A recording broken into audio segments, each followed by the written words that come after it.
Keychron C2 Pro 8K. Valószínűleg messze ez a legjobb ár-teljesítmény arányú mechanikus billentyűzet. Főleg azok közül, amiknél azt vesszük, hogy magyar ékezetet is tud. Hogyha azt vesszük, hogy ez egy olyan billentyűzet, amiben ki lehet cserélni a kapcsolókat, mert nincsenek leforrasztva, akkor a 27-30 000 forintos ár, akkor az messze-messze olcsóbb, mint rengeteg másik olyan billentyűzet, ami magyarul is tud.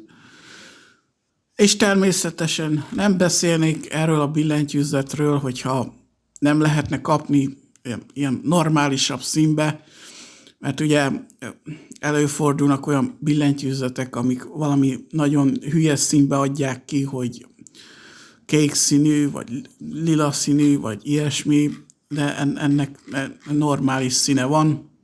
Fehér, de nem az a nagyon világos fehér, plusz a betűket körülvevő részek, ugye azok sok helyen mennek olyan szürkések, a szürkének valamilyen fajtája.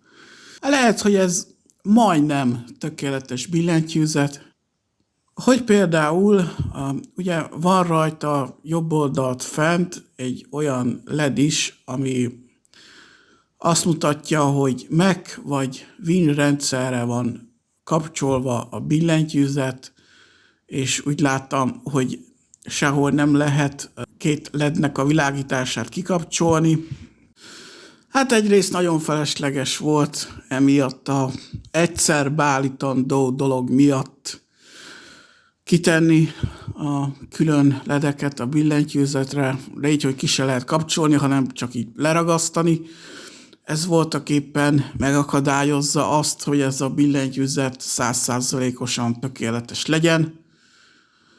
Úgy látom, nem lehet programot letölteni, beállító programot a billentyűzetnek, hanem a beállító programja az a weboldalon van. Egyébként a programjába rendkívül részletesen lehet állítani dolgokat. Valószínűleg minden olyan beállítás benne van, ami ilyen drága, részletes beállítású billentyűzetek tudnak. Felesleges időhúzás lenne felsorolni.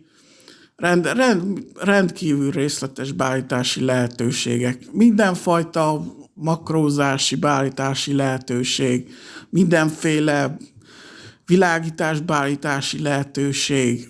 Szóval tud a programja mindent, de az kicsit idióta megoldás, hogy a billentyűzetnek a weboldalán se kínál fel letölthető mondjuk Windowsra egy beállító programot, hanem igazából így a weboldalról lehet elérni a billentyűzetnek a részletes beállító programját. Amivel az a probléma, hogyha valami történik a céggel, csődbe megy a cég, lekapcsolják a szervereket, akkor annyi, akkor vége. Vannak ilyen fura megoldások, amit hát nem tudom miért csinálnak, hogy miért hagynak ki egy olyan lehetőséget.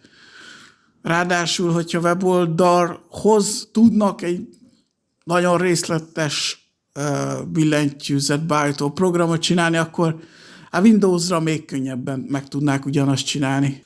Az ilyen kialakítású, ilyen formájú billentyűzetnél a teljes 100%-os fajtájú se foglal túl sok helyet, mert szerencsére úgy csinálták meg, hogy a gombok utáni részeken csak pár millimétert nyúlik ki pluszba a billentyűzet. Ugye nem az van, mint talán mondjuk 10 évvel ezelőtt a mechanikus billentyűzeteknél, amikor szívesebben csináltak olyat, hogy a billentyűzetek után még teljesen felesleges módon ilyen akár több centi műanyag rész is legyen, csak azért, hogy még nagyobb darabnak nézzen ki a billentyűzet, meg még nehezebb legyen, meg még masszívabbnak nézzen ki.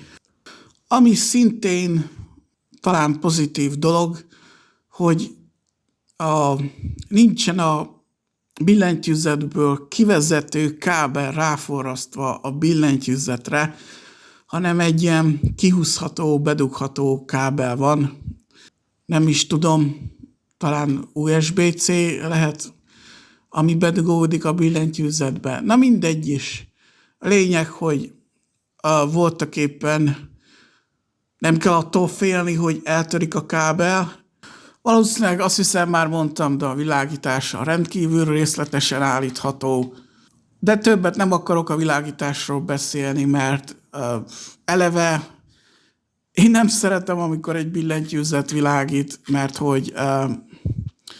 hogy billentyűzeteken nem csinálnak olyan világítást, mint mondjuk a monitoroknál, hogy villogásmentes legyen a háttérfény. Szóval az ilyen billentyűzet világítások feleslegesen rontják a szemet, és feleslegesen megfájdítják az embernek a fejét, szóval ezért is nem igazán érdekel, hogy milyen világítás van a billentyűzetnél. De lehet, hogy sokakat érdekel, ezért annyit elmondtam, hogy rendkívül részletesen lehet állítani.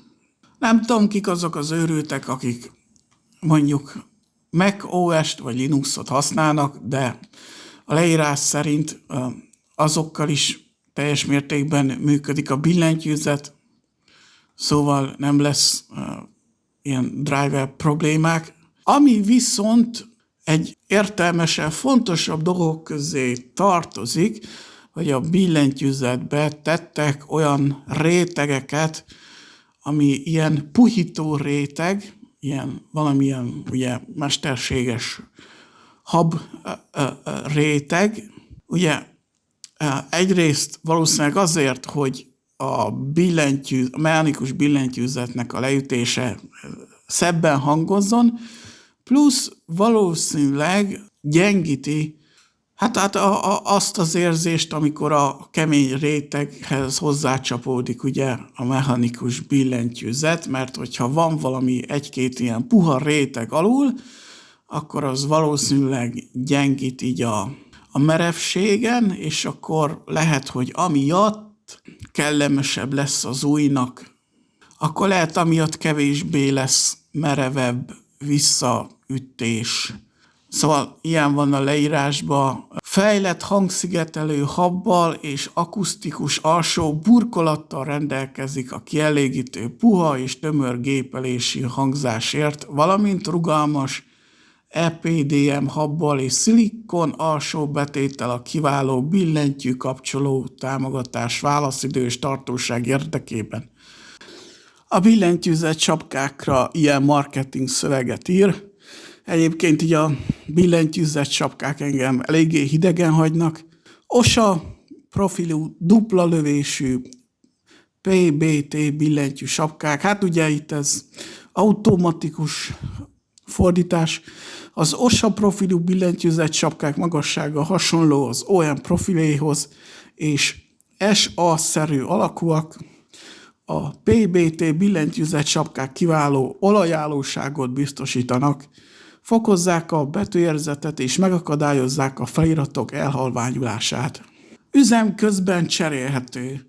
Mondjuk szerintem azért a biztonság kedvéért szerintem érdemes inkább kihúzni addig a billentyűzetet, ameddig kicseréljük. Valószínűleg nem számít, de azért így elektromosság szempontjából mindig jobb, hogyha biztosra megyünk. Minden részlet számít a személyre szabott gépelés élményhez, ezért adjuk meg neked a lehetőséget.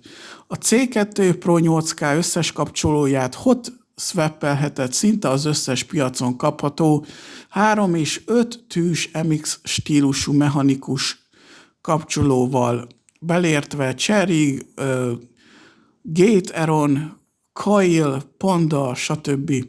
Forrasztás nélküli kapcsolók. Déli fekvésű RGB LED lámpák. Mondjuk talán jobb lenne, ha nem fekvésű lenne, hanem inkább északi, de mindegy. A délre néző RGB úgy lett kialakítva, hogy a prémium nem átlátszó BPT billentyűzet sapkáknak köszönhetően jobban megvilágítsa a billentyűzet háttérvilágítását a gép előszögéből. A délre néző RGB interferencia mentes, ha a felhasználó cherry profilú alternatív billentyű sapkákat szerel a billentyűzetre. Szerintem itt ez az automata fordítás nem azt akarja jelenteni, hogy villogásmentes lenne a világítás. Itt valami mást akar mondani, nem nagyon tudom, hogy mit, de szerintem ez más jelent. Na, akkor van egy ténylegesen olyan dolog, ami biztosan számít, az az, hogy két magasságú állítás is van a billentyűzetnél, mert a lába úgy van megcsinálva, hogy egy kicsi, rövidebb műanyag lábat ki lehet hajtani belőle, meg a hosszabbat. Plusz egyúttal ugye a billentyűzet felépítése is olyan, hogy alapból is van benne egy dőlésszög, ugye? Nagyon olyan oldalról a billentyűzet felépítése, hogy a feljebb lévő billentyűk azok magasabban is vannak, szóval akkor voltak éppen nem 2, hanem 3 magasság van a dőlésszög szempontjából ennél a billentyűzetnél.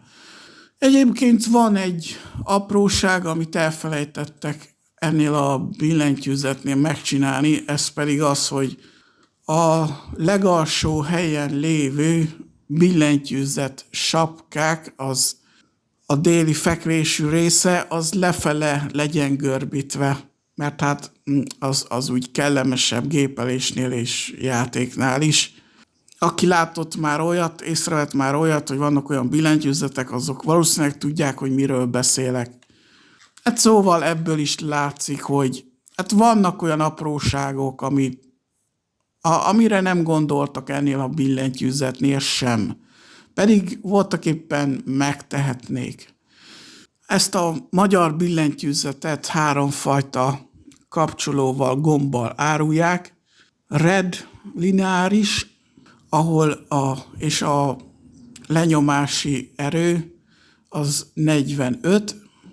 Egyébként ez a lenyomási erő érték, itt ez valószínűleg hát leginkább így a középérték, és ez azt mondom, ami azon a részen szokott lenni, ahol a konkrét érzékelés megtörténik. Ahol konkrétan beviszi az adatot a billentyűzet. Pre-travel, vagyis ahol érzékeli az adatot, az 2 mm, a total travel, a gombnak a teljes útja, az pedig a 4 mm-es. Ja, igen, hát az Operation Force-nál 45-ös erő, lenyomás, 45-ös GF, és plusz-minusz 15, vagyis hát az elején lehet, hogy mínusz 15, a vége fele meg plusz 15. Barna kapcsoló, taktikális, ennek is átlagos magasságértékek, vagyis a 2 mm, 4 mm. Ami fontos, ugye a lenyomási erő 55, plusz-minusz 15.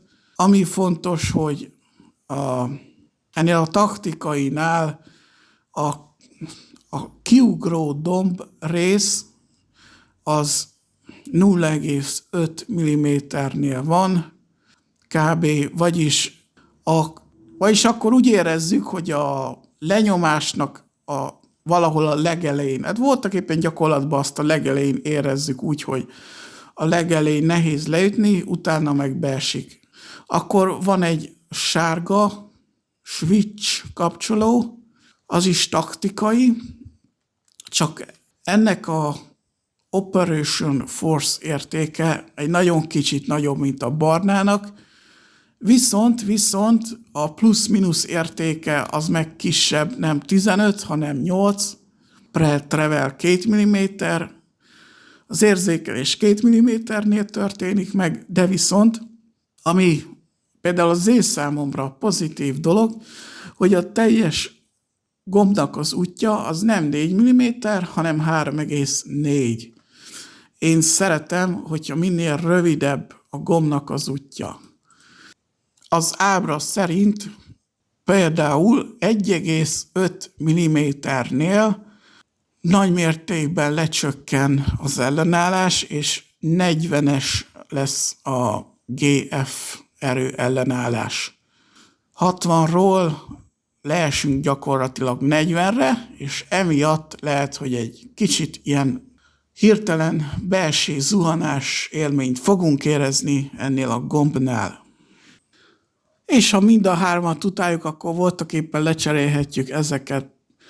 Például az Akko V3 Creamy Purple Pro switchre, amit a magyar webáruházakban is itt-ott árulnak. Habár az Operation Force az gyengének tűnik, de viszont az elején 0,5 mm-nél a taktikális força az elég nagy, az 55, plusz egy 5-ös szám is van, szóval valahol 55 és 60 között van elől, szóval akkor lehet, hogy nem is gyenge, hanem az erősebb ellenállásúak közé tartozik, plusz rendkívül pozitív szerintem, hogy csak 3 mm a teljes útja. Ahogy ott van például az Akko V3 Krém sárga Pro lineáris fajta 50-es Operation Force plusz-minusz 10, vagyis nem a leggyengébb 45-ös fajta, hanem egy kicsit erősebb, és ennek is a teljes útja az átlaghoz képest rövidebb, ugye 3,3 a 4 mm helyett. És az a jó, hogy ezekből az Akko gombokból, kapcsolókból mindig szokott általában mindegyik olyan, hogy van belőle 35 darabos, szóval nem csak a drága 120 darabos készletek vannak, mint másoknál. 35-45 darabos készletek. Ugye azért jobb az ilyen kicsi készletek, mert nem muszáj az összes gomb alatt kicserélni, hát bőven elég voltaképpen ott kicserélni, ahol a legtöbb esetben a gépelés történik, vagyis a betűknél. És ahhoz nem kell akkor 100 valamennyi kapcsoló, hanem elég sokkal kevesebb, ugye. És a sokkal kevesebb az azt jelenti, hogy sokkal olcsóbb is lesz. Na meg akkor például ott van az Akko V3 Cream Black Pro Switch lineáris, ugye ez már 55 GF Operation Force, meg eleve a legelején is nehezebb erőszintről indul, ugye nem 40-ről indul, hanem így hát ha az ábra pontos, akkor kb. Talán olyan 50-ről indul ennél a lenyomási ellenállás, és akkor itt kevésbé kell félni, hogy ilyen túl könnyű, meg kevésbé kell félni a véletlen leütésektől. Miközben ennek is számomra pozitívabb, kisebb fajta útja van, vagyis 3,3 mm a 4 mm-esek helyett. Talán még jobb lenne, hogyha a pre-travel út, ami ugye az érzékelési, a adatbevűvési út, az egy kicsit kisebb lenne, talán jobb lenne, mondjuk az 1,7-1,8 mm a 2 mm helyett. Lehet, hogy a 2 mm az egy kicsit több, mint ami kellene.